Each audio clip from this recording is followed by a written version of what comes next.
তো সুপ্রিয় দর্শক, মনে হচ্ছে স্যামসাং তাদের কলমের বক্সে কলম না দিয়ে একটি স্মার্টফোন ধরিয়ে দিয়েছে। মনে হচ্ছে এটার নাম নোট 9। তো চলুন কলমের আনবক্সিংটা নিপাত যাক। চলুন ফোন নিয়ে অনুসন্ধান করি। কিছু বেরিয়ে আসলে আমাদের অবশ্যই জানাবেন। অ্যান্ড সাথে আছি আমি আশিকুর রহমান তুষার। আপনারা দেখছেন এটিসি ইউটিউব চ্যানেল।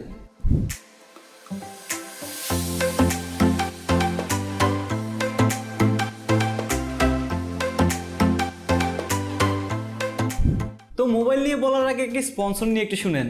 নোট 9 এনেছি ফোনসেল নামক দোকান থেকে, যা বসুন্ধরা সিটির লেভেল 5-এ অবস্থিত। জয়েন করতে পারেন ফোনসেলের ফেসবুক গ্রুপ, অ্যান্ড তাদের দোকানে ফোন এক্সচেঞ্জ ফ্যাসিলিটিও আছে। তাই কেউ চাইলে নিজের ফোন পাল্টে নতুন ফোন নিতে চাইলে ঘুরে আসবেন ফোনসেল শপ। আর নোট 5-এর বেস ভার্সনের বাংলাদেশে অফিসিয়াল দাম হচ্ছে 95,000 টাকার মতন, অ্যান্ড এটার আনঅফিসিয়াল দাম হচ্ছে বর্তমানে 83 থেকে 84-র মতো, অ্যান্ড খুব জলদি দাম কমে যাবে। আর ভাই আগেই জানিয়ে দিই, এটা কোনো রিভিউ থাকছে না, কারণ বাংলাদেশের নোট ইউজার্স অনেক কম, অ্যান্ড যারা কিনবে তারা এমনিও কিনবে অমনিও কিনবে, যদি না ব্লাস্ট হয় আর কি। তাই এই ভিডিওতে তথ্য দিব স্যামসাং গ্যালাক্সি নোট 9-এর প্রিন্সিপাল সেক্টরগুলো, যেমন হচ্ছে বডি, ক্যামেরা, ব্যাটারি, এগুলো কেমন, অ্যান্ড কেন এটা নোট হইতে গেল। এটা তো আমাদের রাফিদও হইতে পারতো বা সিঙ্গার আরিফ খানও হইতে পারতো। জানবেন এবারের টপ ফিচার্স অফ নোট 9, যা একে আলাদা করে রাখে বাকি সব ফ্ল্যাগশিপগুলো থেকে। অ্যান্ড এটাও বুঝে যাবেন যে 20-30 হাজার টাকা কমে প্রায় সেম স্পেকের অন্যান্য ফোন নেবেন নাকি এইটার পিছনে ঢালবেন। তো পপকর্ন অ্যান্ড ঝাল ছাড়া মুড়ি নিয়ে বসে পড়ুন, এবার খেলা হবে ভিআইপি ভাবে।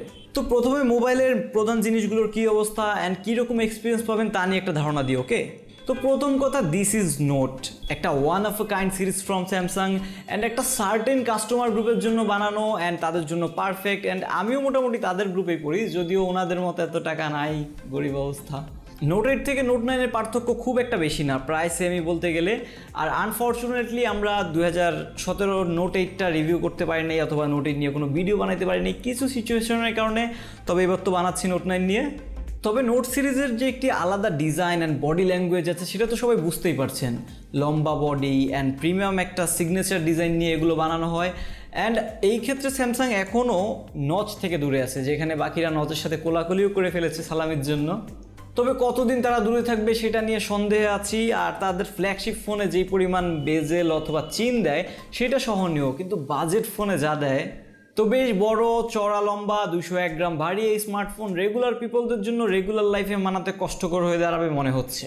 ফোনের বডিতে USB 3.1 Type-C থাকছে, অ্যান্ড ইয়ারফোন জ্যাকও উপস্থিত। অল্প কথা শেষ করলে বডির প্রিমিয়ামনেস অথবা ডিজাইন সিগনেচার অথবা সব অপশন ওপেন রাখার ব্যাপারটা খুবই ভালো লেগেছে পার্সোনালি। অ্যান্ড এটা IP68 রেটিং প্রাপ্ত, তাই পানির নিচেও ভালোভাবে থাকতে পারবে, অ্যান্ড বালুর কুংফু অ্যাটাক থেকেও বাঁচতে পারবে। আর বডির কিছুটা অপছন্দের মতো ব্যাপার হচ্ছে এই ফিঙ্গারপ্রিন্ট সেন্সর পজিশনটা, যেটা এখনও আঙ্গুল দিয়ে খোঁজা লাগে মাঝে মধ্যে। তবে একটা ইন্টারেস্টিং ফ্যাক্ট হচ্ছে, এই ফিঙ্গারপ্রিন্ট পজিশনে আপনি যখন ফিঙ্গারপ্রিন্টটা এনরোল করতে যাবেন আপনার ফিঙ্গারপ্রিন্ট প্রথমবারের মতো, তখন জাস্ট আঙ্গুল দিয়ে একবার টান দিলেই হয়ে যায়। তো এত বড় অ্যান্ড ভারী একটা স্মার্টফোন মাঝে মধ্যে খুবই বিরক্তিকর কারণ হয়ে দাঁড়ায় যখন আপনি টাইপ করবেন, স্পেশালি এই আঙ্গুলটা এক্সট্রিম পরিমাণ ব্যথা হয়ে যায়।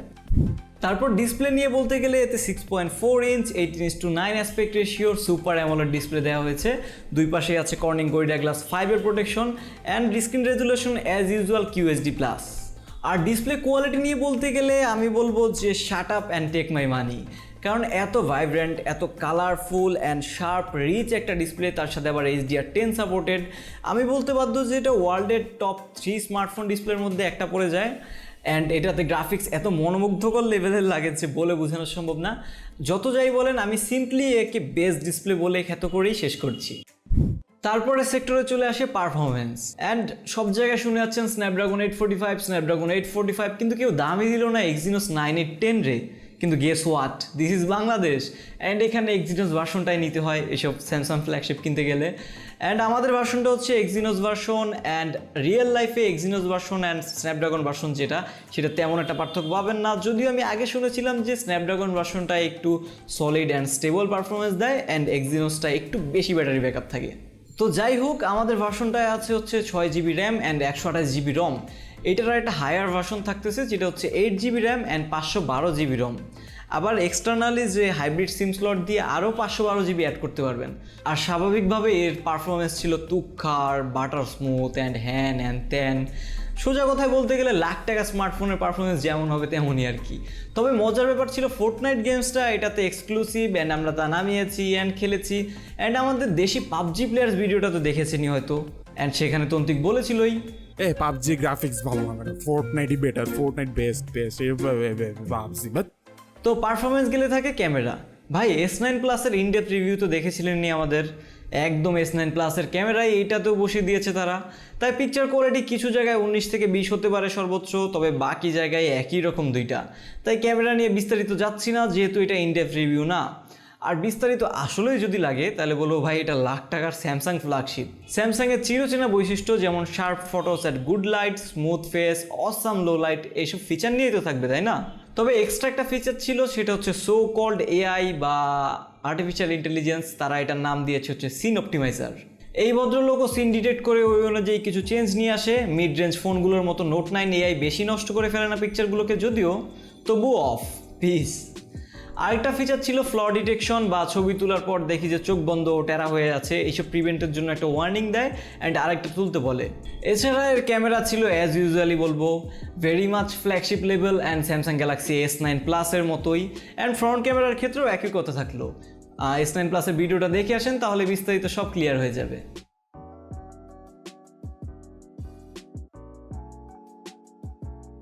তারপর সবশেষে থাকছে ইউজার ইন্টারফেস অ্যান্ড ব্যাটারি। স্যামসাংয়ের ইউআই নিয়ে অনেকেরই সমস্যা আছে, তবে আমার কাছে পার্সোনালি নতুন ইউআইটা খুব একটা খারাপ লাগে না, বেশ স্মুথ অ্যান্ড রেসপন্সিভই একটা ইউআই এটা। তবে বিরক্তিকর একটা ব্যাপার ছিল গুগলের যেসব ইনবিল্ট অ্যাপ থাকে ফোনে সেগুলোকে স্যামসাং কপি মারছে স্ট্রেট আপ, অ্যান্ড গুগলের অ্যাপের সাথে সাথে সেগুলোকেও তারা দিয়ে দিয়েছে ফোনে। তারপর সিকিউরিটিতে একদিকে আছে ফিঙ্গারপ্রিন্ট সেন্সর অ্যান্ড অন্যদিকে সফটওয়্যার বেসড ফেস আনলকও আছে। তারপর চোখ দেখে মনের কথা বুঝতে পারা সুন্দরী আইরিশ স্ক্যানারও আছে। তবে এখানে একমাত্র বিরক্তিকর জিনিস ছিল এই বিক্সবি বাটনটা, আই সিম্পলি হেট দিস। তারপর ফোনের শেষ ব্রিফিং টপিক হচ্ছে battery backup and 4000 mAh battery দিয়েছে দাদারা স্যামসাং গ্যালাক্সি নোট 9-এ ফ্ল্যাগশিপে, যা খুবই প্রশান্তির ব্যাপার। আমি মনে করি নোট সিরিজ আসলে বানানোই হয়েছে এজন্য, হেভি ইউজারদের জন্য। ইয়েই। তো হেভি ইউসেজে 6 ঘন্টার মতো স্ক্রিন অন টাইম পাচ্ছিলাম অ্যান্ড রেগুলার ইউসেজে তা একদিনের উপরে চলে যাবে। তার সাথে স্ক্রিন রেজলিউশন কমিয়ে ব্যাকআপ আরেকটু বাড়াতে পারেন অ্যান্ড ফোনের সাথে যে বক্সে যে চার্জারটা দেওয়া হয়েছে সেটা কুইক চার্জ 2 সাপোর্টেড। তার সাথে ওয়্যারলেস চার্জিং ফিচারও অ্যাভেলেবেল, তবে আমরা গরিব হওয়ায় ওয়্যারলেস চার্জার নাই আমাদের। তো ফোন সম্পর্কিত সব ব্রিফিং শেষ। এবার কারো মনে কোনো প্রশ্ন থাকলে গিলে খেয়ে ফেলুন, কারণ এখন শুরু হতে যাচ্ছে watch Toto present Samsung Galaxy Note 9 top features. ভদ্র ভাষায় যাকে বলা হয় কোন দুঃখে এই জিনিসটা কিনবেন। সো নাম্বার 1, স্যামসাং বলতেছে তারা এই ফোনে water carbon base liquid cooling দিয়ে রাখছে। কত বড় টান! আর আমাদের টম এন্ড জেরি ভাই এই ফোন খুলছে অ্যান্ড খুলে দেখেছে অ্যাজ ইউজুয়াল থেকে বেশ বড় একটা হিটসিঙ্ক পাইপ আছে এখানে। আর আমরা কি করছি? আমরা অ্যাজ ইউজুয়াল ইউজার এক্সপিরিয়েন্স করছি। আমাদের ইউজিং এক্সপিরিয়েন্সে গেম খেলার সময় ফোন বেশ ভালো পরিমাণের হিট আপ হচ্ছিল, মাঝে মধ্যে তো এইভাবে ধরে রাখা যায় না, স্পেশালি এই পার্টটা। বাট মজার ব্যাপার হচ্ছে খুব জলদি আবার ঠান্ডা হয়ে যাচ্ছিল, অ্যান্ড সেই তুলনায় মনে হচ্ছে এই ওয়াটার কার্বন লিকুইড কুলিং জিনিসটা বেশ ইফেক্টিভই। সো নাম্বার 2-তে আছে স্পেশালিটি S Pen। দাঁড়ান আমি এটা বাইর করে লই, সরি। হ্যাঁ, সো নাম্বার 2-তে আছে তাদের স্পেশালিটি নোট পেন। আচ্ছা, চুপ চুপ চুপ। মূলত এইটাই অন্যান্য ফ্ল্যাগশিপ থেকে নোট সিরিজকে আলাদা করে রাখে।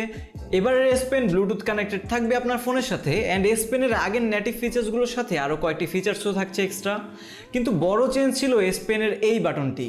এইটার প্রেসের উপর অ্যাপ ওপেন থেকে শুরু করে বিভিন্ন অ্যাকশন সেট করে দেওয়া যায়। মনে হচ্ছিল নোট 9 একটি বোম অ্যান্ড S Pen-টা হচ্ছে তার ট্রিগার। বুম। সো রিমোট টিপ দিবেন এমতে অ্যান্ড ছবি উঠবে এমতে। উঠছে? তারপরের পুরাই জুস ব্যাপার হচ্ছে স্টেরিও স্পিকার, তাও আবার AKG টিউনড অ্যান্ড সাথে ডলবি অ্যাটমসও আছে। বটম স্পিকার অ্যান্ড সামনের ইয়ার পিসের সাউন্ড মিলে বেশ loud and front firing sound পাওয়া যায়। মিডিয়া কনজাপশন বা গেমিংয়ে এটা খুবই ওয়ান্ডারফুল একটা এক্সপিরিয়েন্স দেয়, ট্রাস্ট মি। তারপর আরেকটি ছোটোখাটো স্পেশাল ব্যাপার নিয়ে বলা যায়, সেটা হচ্ছে তাদের হার্টবিট সেন্সর। যদিও স্যামসাং এটা তাদের S5 থেকে সকল ফ্ল্যাগশিপে চুপিসারে দিয়ে আসছে, তবুও বেশ ইন্টারেস্টিং একটা ব্যাপার। অ্যান্ড আমি মনে করি এইসব ছোটোখাটো ব্যাপার দিয়ে তারা অন্যান্য ফ্ল্যাগশিপ থেকে তাদের ফ্ল্যাগশিপগুলো আলাদা করে রাখতে পারছে। So what makes it note? আমি তেমন কিছু দেখতেছি না এর বাইরে। আশেপাশে বলতে গেলে যে বর্তমান ইউজারদের কথা চিন্তা করে একটা পারফেক্ট ফ্ল্যাগশিপ লেভেলের স্পেক অ্যান্ড আর কিছু দেখতেছি না। সাথে S Pen-টা আছে। স্যামসাং যে সেফ খেলছে এবার বোঝাই যাচ্ছে, যেমনটা আমাদের বোনাস স্পন্সর গরিবের গ্যাজেট খেলতেছে। ফোনের back cover, earphone, power bank সহ হাবি জাবি গ্যাজেট কিনতে চাইলে গরিবের গ্যাজেটে ঘুরে আসতে পারেন, লিঙ্ক দিয়ে দিলাম ডেসক্রিপশন বক্সে। তবে এত বড় ডিভাইসে একমাত্র সমস্যা লেগেছিল যে লং টাইম ইউজিং পিরিয়ডে এই আঙ্গুলটার অবস্থা একদম জোল বাইরে হয়ে যাওয়ার মতন অবস্থা হয়ে যায়, স্পেশালি টাইপিং করার সময়। অন্যদিকে ফিচার্স বা স্পেকে কোনো ঘাটতি রাখেনি স্যামসাং। বডি, ডিসপ্লে, পারফরমেন্স থেকে ক্যামেরা, ব্যাটারি সবই দিয়েছে টপ লেভেলের, তার সাথে দামটাও অনেক টপ লেভেলের। সো 80,000 টাকা দিয়ে কি এইটা কিনবেন? আমি সাজেস্ট করবো স্যামসাং গ্যালাক্সি S9 প্লাস, যেটার দাম 65,000 টাকা। অনেক কমে প্রায় সেম জিনিসই পাচ্ছেন, মিস যাবে S পেন, ব্যাটারি কিছুটা কম অ্যান্ড কিছু এক্সট্রা ফিচার্স। ইউজার এক্সপিরিয়েন্সের দিকেও আমার S9 প্লাসটা বেটার লেগেছে, কারণ ওইটা সাইজ আর একটু ছোটো অ্যান্ড আর একটু হালকা। সো বাকিটা আপনাদের বেটার জাজমেন্ট, কারণ এটা হয়তো বা 80 বা অফিসিয়াল নিলে 95,000 টাকা দিয়ে নিতে পারেন। S9 প্লাস নিলে এর থেকে কিছুটা কমে 65,000-এ পড়বে। অ্যান্ড এইটার দাম অর্ধেক করে ফেললে যা হয় সেই দাম দিয়ে OnePlus 6 অথবা Xiaomi Mi 8 নিতে পারেন, প্রায় ঘুরে ফিরে একই ব্যাপার। তো স্যামসাং গ্যালাক্সি নোট 9 নিয়ে সব কিছু বলা শেষ, আজকের মতো প্যাচাল এখানেই শেষ। আজ চলে যাচ্ছি কিন্তু বিদায় পৃথিবী জানাচ্ছি না, ফিরে আসবো আপনাদের আবারও কনফিউজ করতে। ততদিন পর্যন্ত ভালো থাকুন, আল্লাহ রাখলে বেঁচে থাকুন। আমাদের অফিসিয়াল ফেসবুক গ্রুপে জয়েন করে হেল্প নিন, হেল্প দিন। আমাদের ইনস্টাগ্রাম আইডিতে মাঝে মধ্যে আনসেন্সর্ড অনেক জিনিস লিক হয়ে যায়, চাইলে সেগুলো দেখতে পারেন, ডেসক্রিপশন বক্সে লিঙ্ক রইলো। আপনারা থাকেন ইউটিউবে, আমি ভাগ্যা যাই। অ্যান্ড এটা দেখে ধরায় দিছে ভাই, থাক না, এটা পোকো ফোন না।